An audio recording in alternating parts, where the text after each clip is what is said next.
di mana topiknya adalah tentang konstruksi tiga sendi. Di mana dalam konstruksi tiga sendi ini kita akan menghitung beberapa hal eh, yang berkaitan dengan berapa besaran momen yang terjadi, kemudian juga nanti untuk melakukan penggambaran bidang D-nya, bidang N, dan bidang M-nya. Nah, untuk yang konstruksi tiga sendi ini ada pengaruh adanya beban vertikal yang akan kita perhitungkan nanti, kemudian juga ada pengaruh dari adanya beban horizontal. Selanjutnya nanti ada pengaruh adanya momen yang akan terjadi gitu ya.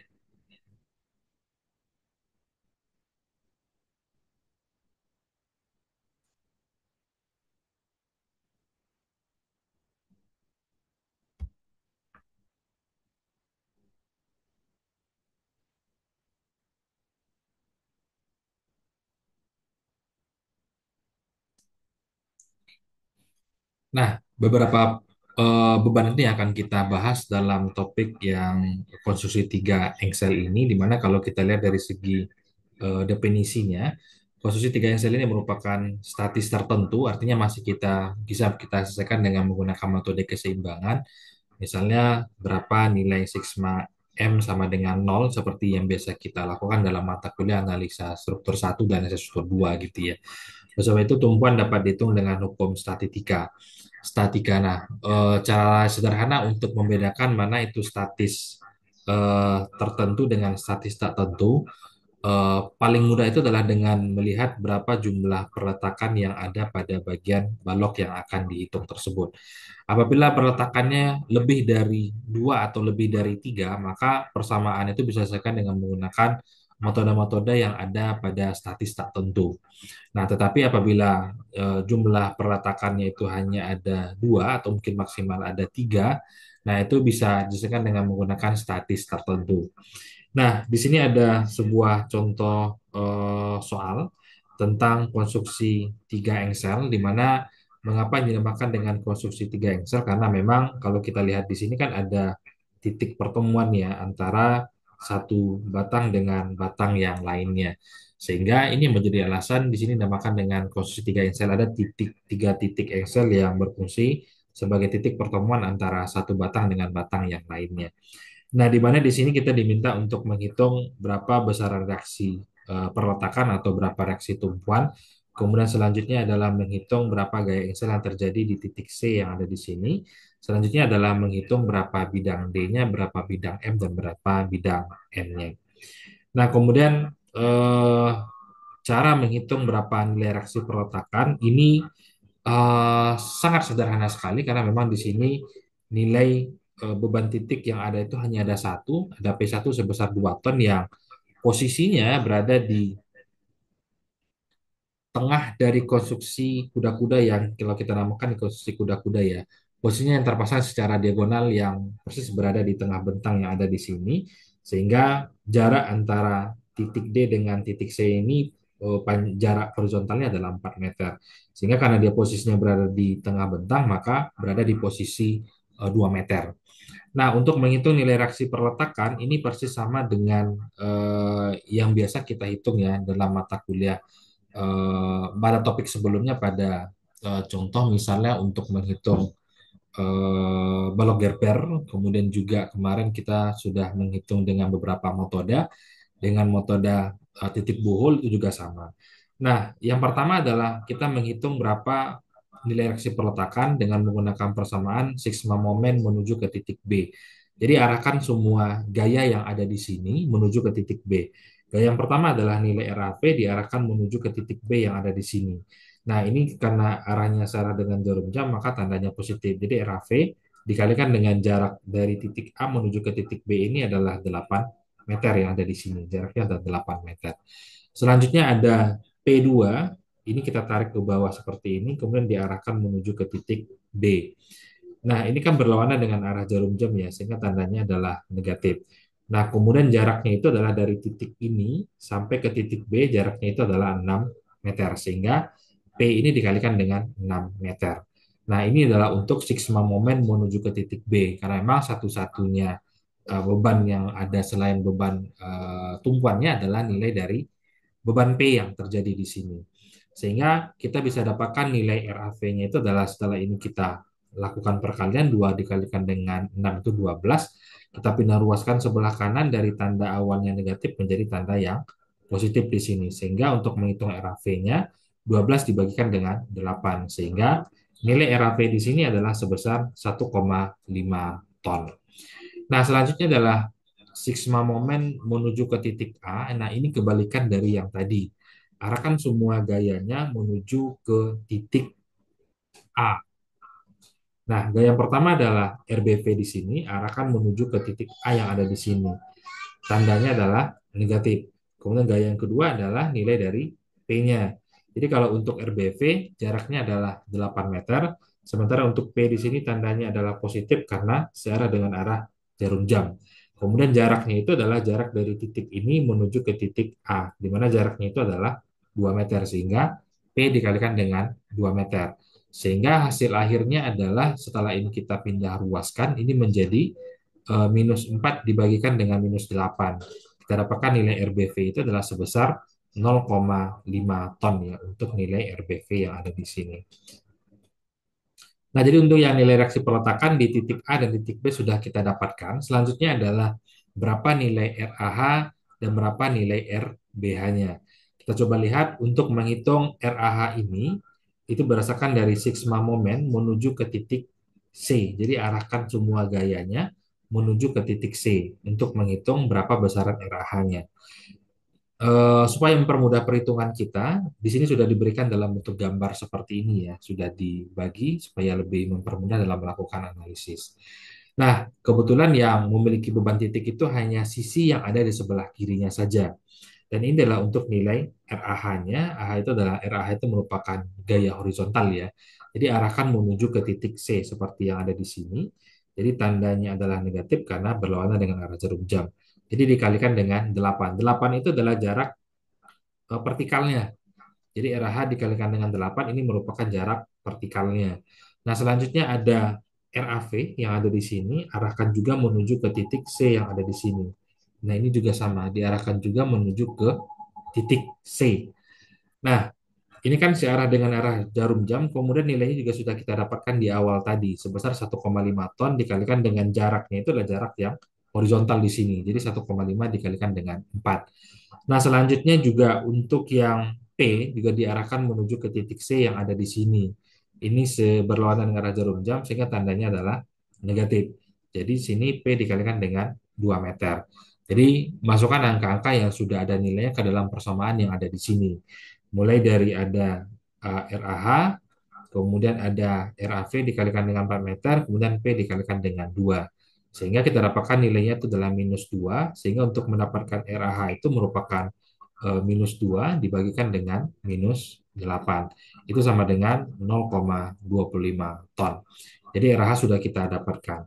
Nah, begitu juga untuk selanjutnya untuk yang di RBH itu juga sama. Yang membedakan adalah untuk yang sisi sebelah kiri ini tidak ada beban titik. Jadi tidak ada beban titik seperti yang ada di konstruksi yang ada di sebelah kirinya tadi.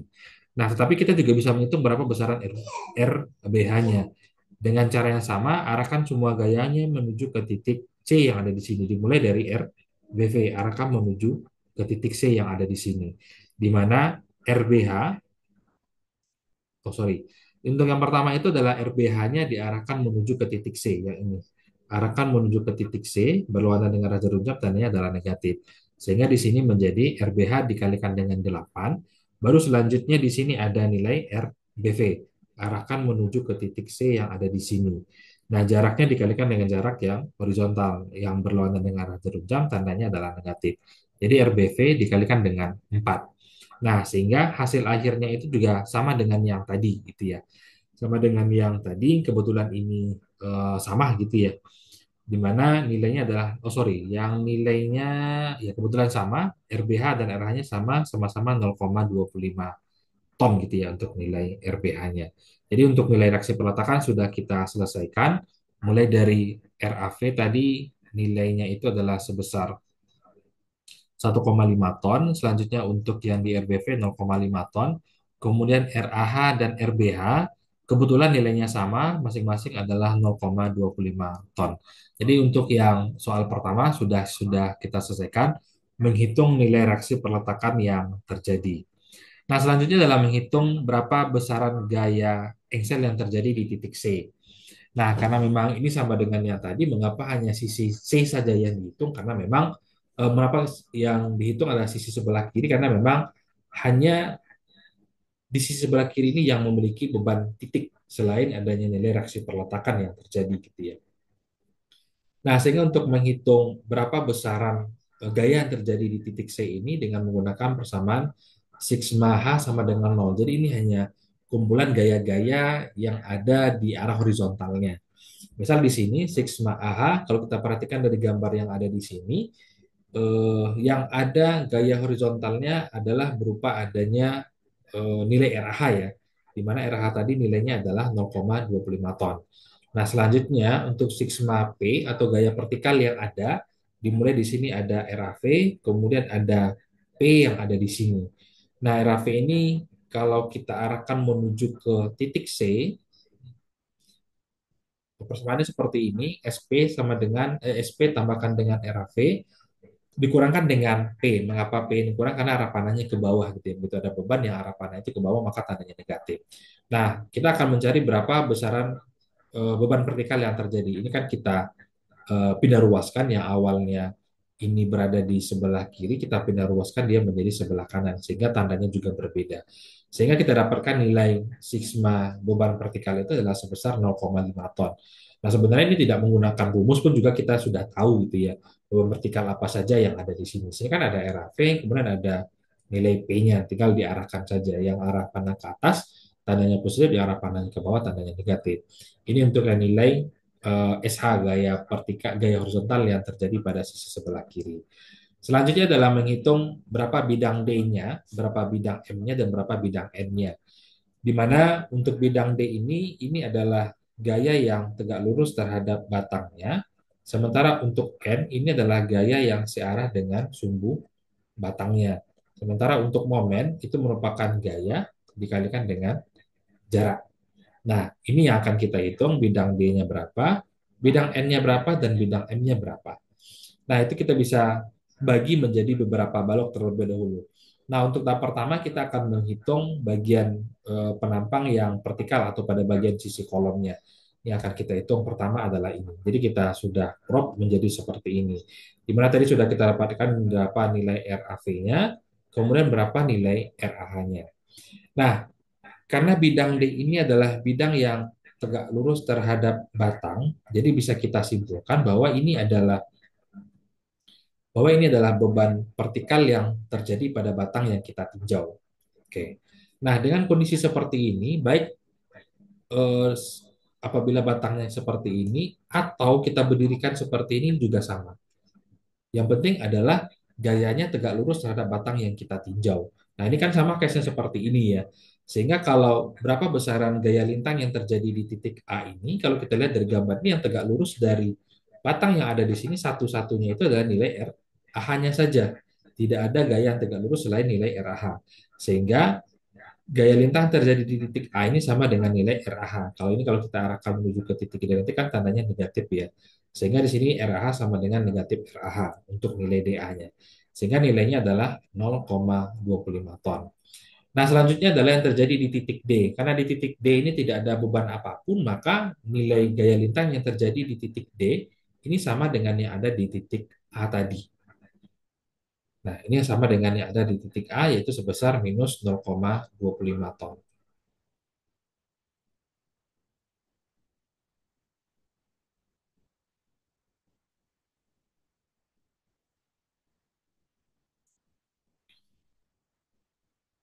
Nah, baik selanjutnya adalah untuk bidang M-nya.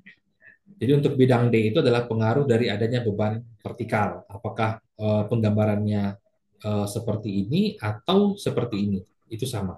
Yang penting patokannya adalah gaya yang terjadi itu adalah tegak lurus terhadap batang yang kita tinjau. Ini kan tegak lurus gitu ya. Baik secara horizontal maupun dengan secara vertikal. Baik gayanya itu arah ke batangnya atau arah menjauhinya ini juga sama gitu ya. Nah, itu adalah untuk bidang D atau gaya lintangnya.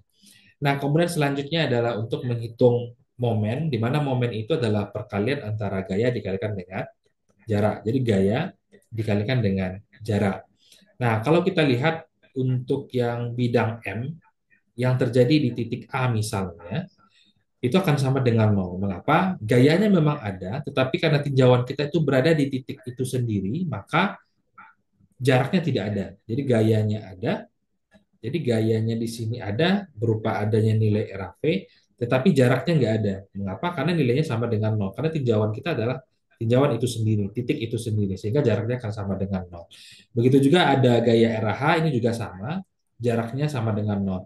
Sehingga momen yang terjadi di titik A itu adalah sama dengan nol.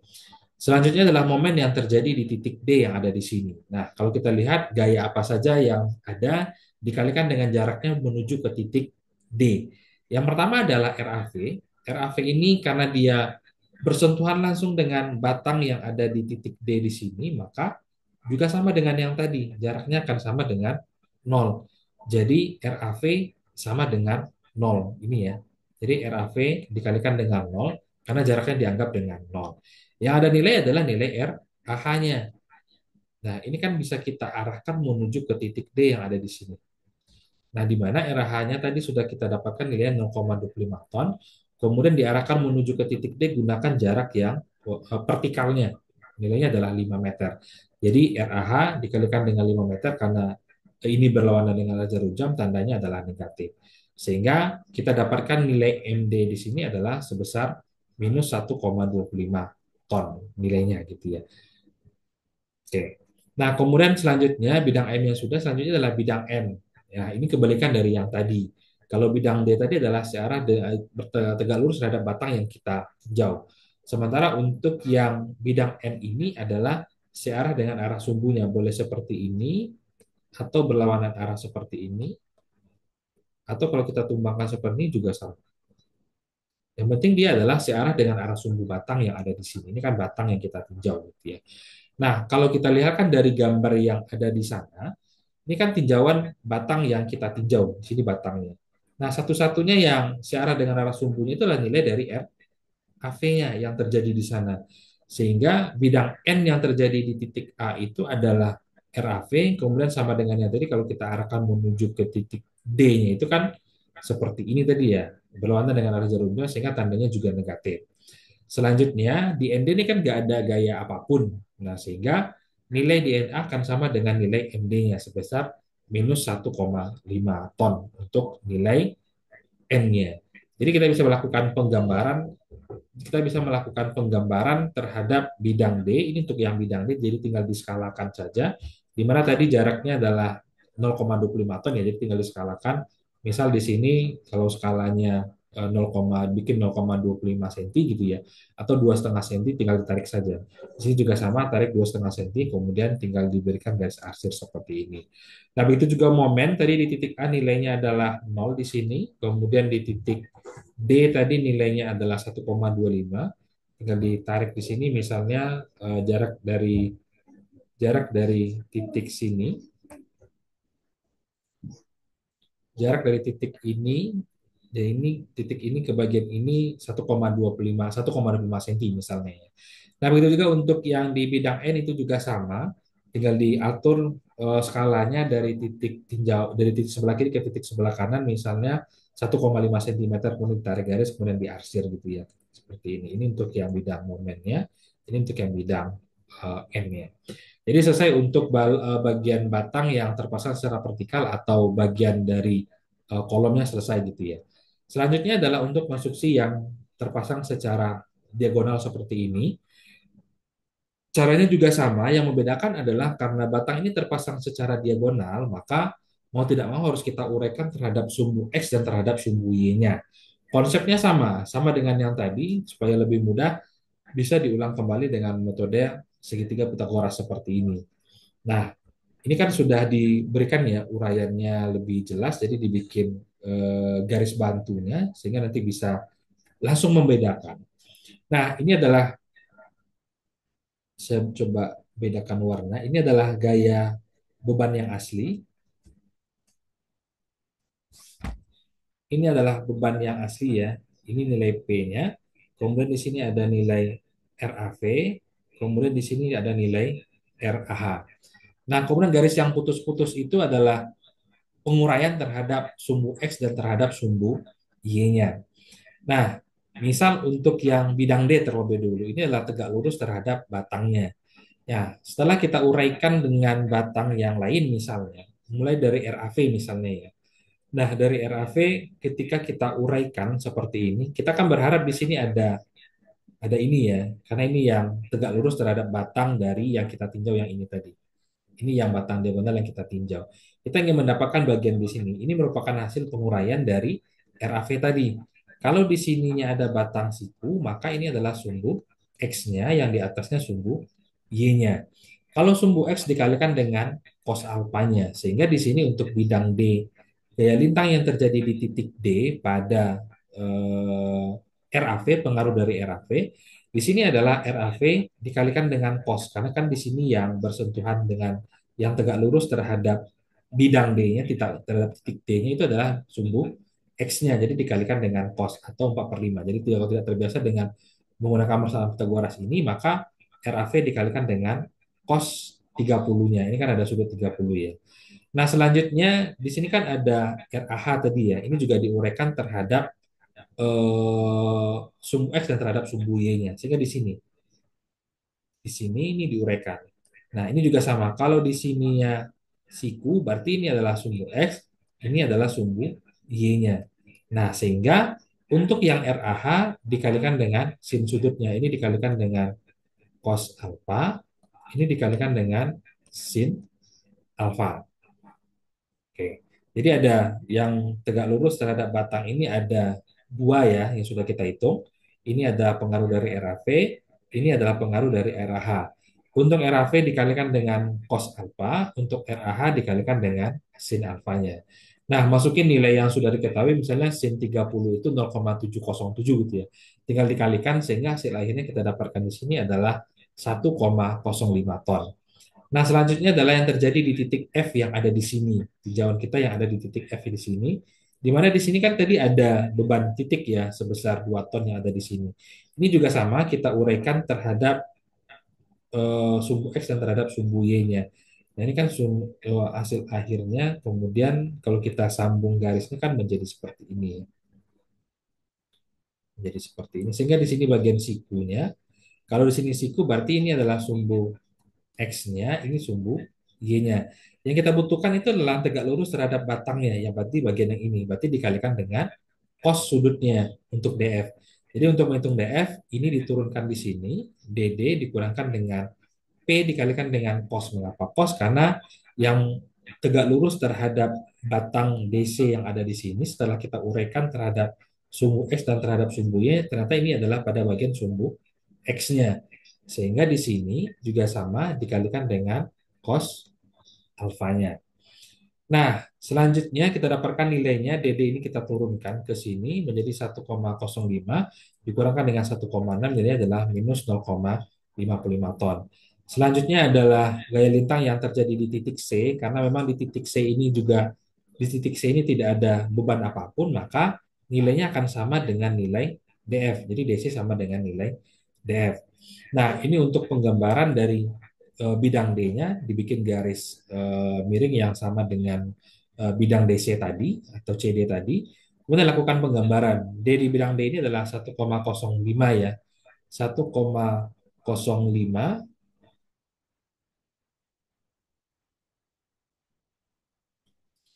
tinggal diskalakan ke bawahnya, misalnya 1,05 cm gitu ya. Selanjutnya di titik F di sini nilainya adalah 0,5 ton, tinggal diskalakan di sini. Misal 0,5 cm gitu ya. Nah, ini kan kebetulan sama dengan yang ada di titik E-nya. Jadi di sini tinggal diberikan angkanya. Ini yang 0,55 tonnya, ini yang 1,5 tonnya, tinggal diskalakan. Nah, selanjutnya adalah untuk yang di bidang M-nya. Untuk yang di bidang M, ini adalah pengaruh adanya momen. Nah, momen yang terjadi di titik D, di mana di titik D itu ada RAV-nya sama dengan yang tadi, karena titik D ini adalah titik yang persis adanya RAV di sana, maka jaraknya akan sama dengan 0. Selanjutnya ada RAH yang bisa diarahkan menuju ke titik D. Di sini kan ada RAH, diarahkan menuju ke titik D yang kebetulan di sini nilainya dikalikan dengan 5 meter. RAH itu posisinya kan di bawah tadi ya. Saya bikin gambar kembali di sini. Nah kan RAH-nya di sini. RAH-nya di sini. Di sini untuk yang nilai D-nya titik D sini C. Jadi diarahkan menuju ke titik D. Sehingga RAH ini dikalikan dengan jarak yang 5 meter yang ada di sini. Sehingga momen yang terjadi di titik D itu adalah minus 1,25 ton. Selanjutnya adalah momen yang terjadi di titik F, di mana titik F itu adalah titik terjadinya adanya beban titik sebesar P 2 ton di sana, maka arahkan gaya RAV dikalikan dengan 2. Nah, RAV dikalikan dengan 2 mengapa? Karena di sini ya, posisi dari P-nya tadi yang jaraknya adalah 2 meter. Ini kalau kita bagi 2 ya. Nah, di sini 2 meter, di sini juga 2 meter. Jadi RAV diarahkan menuju ke titik P yang ada di sini, digunakan jarak yang 2 meter. Selanjutnya ada RAH, RAH diarahkan menuju ke titik P yang ada di sini. Jaraknya adalah 6,5. Mengapa? Karena di sini tadi kan dari titik D ke titik C ini kan jaraknya 3 meter ya. Jadi separuh ini adalah 1,5. Sehingga 6,5 ini berasal dari 5 cm ditambahkan dengan setengah dari 3 meter ini. Atau 1,5. Jadi 3 tambah dengan 5 ditambahkan dengan 1,5. Sehingga pengalinya adalah 6,5 meter. Sehingga kita dapatkan momen yang terjadi di titik F itu adalah sebesar 1,375 ton. Nah, kemudian selanjutnya momen yang terjadi di titik C, momen yang terjadi di titik C atau titik ujung yang ada di sini, titik ujung yang ada di bagian sisi atas di sini, di mana RAV-nya diarahkan menuju ke titik C sama di sini tadi ya. Arahkan menuju ke titik C digunakan jarak yang horizontal 4 meter. Jadi RAV dikalikan dengan 4 meter, kemudian RAH-nya dikalikan dengan 8 meter, di mana 8 meter ini adalah jarak vertikalnya. Kemudian P dikalikan dengan 2 meter. P yang ada di sini arahkan menuju ke titik C di sini. Jaraknya adalah 2 meter. Kemudian ini dilakukan perkalian, ini juga dilakukan perkalian, juga dilakukan perkalian. Ternyata hasilnya sama dengan nol. Kebetulan hasilnya sama dengan nol. Tidak tertutup kemungkinan hasil yang lain, contoh soal yang lain bisa akan berbeda gitu ya. Nah, sehingga ini bisa dilakukan penggambaran sama dengan yang tadi, dibikin dulu garis 00-nya, ini yang sesuai dengan bidang miring batang DC tadi. Ini untuk yang di MD tadi yang nilainya adalah 1,05 ton meter, tinggal skalakan sama dengan tadi misalnya 1,05 cm. Kemudian MDF-nya tadi adalah nilainya positif, yang positif bagian di bawah, yang negatif bagian di atas gitu ya. Nah, yang positif di bawah 1,325 posisinya di sini. Kemudian ditarik garis sesuai dengan skala tadi. Misal di sini skalanya misal 1,325 cm gitu ya. Kemudian kembali lagi ke titik C yang ada di sini. Jadi yang ini tandanya negatif, yang ini tandanya positif, yang ini juga tandanya negatif, di bawahnya nilainya positif. Jadi untuk bidang D dan bidang M ini sudah selesai. Ingat yang bidang D ini adalah bidang D adalah pengaruh adanya beban vertikal, kemudian M adalah gaya dikalikan dengan jarak, kemudian selanjutnya adalah bidang N. Nah, bidang N ini adalah gaya yang tegak lurus terhadap gaya yang searah dengan arah sumbu atau adanya beban horizontal yang bekerja di batang yang kita tinjau. Kita lihat untuk yang gaya normal yang terjadi di titik D, di mana di titik D itu ada RAV ya, sama dengan yang tadi lagi kita uraikan dia terhadap sumbu yang kita harapkan itu adalah seperti ini ya.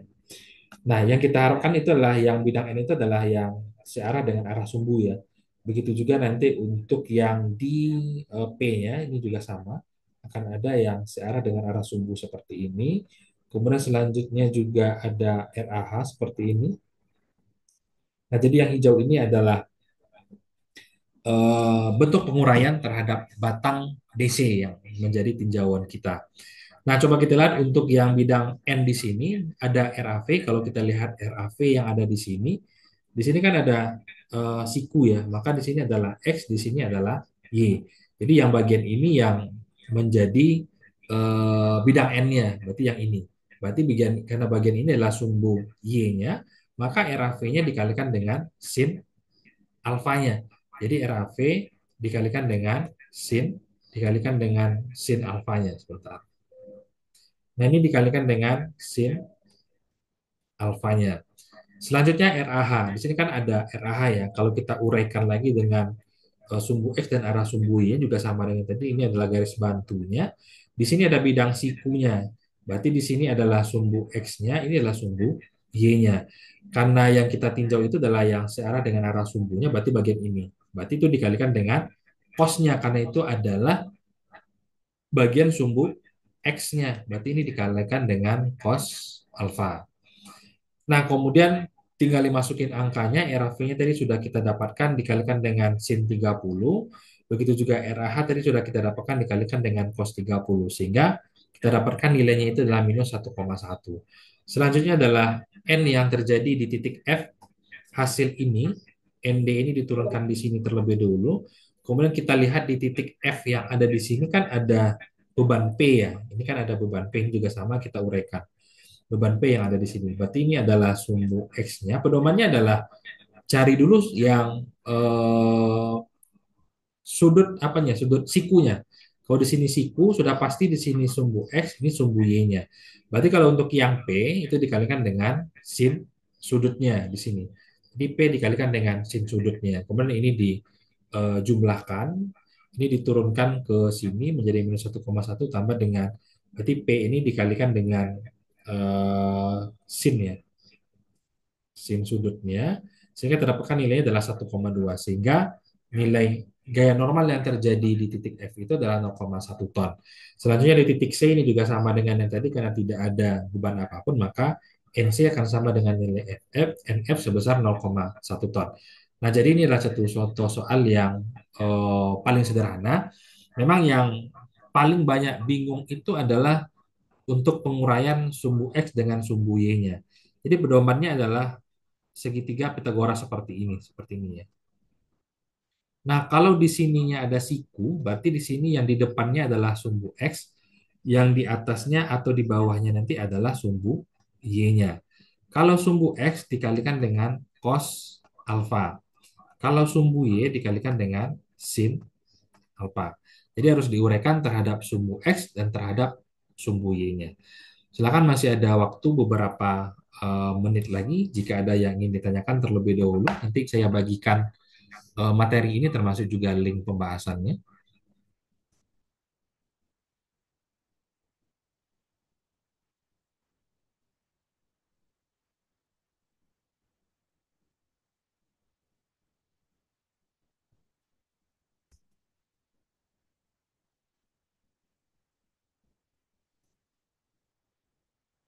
Saya mengambil absensi.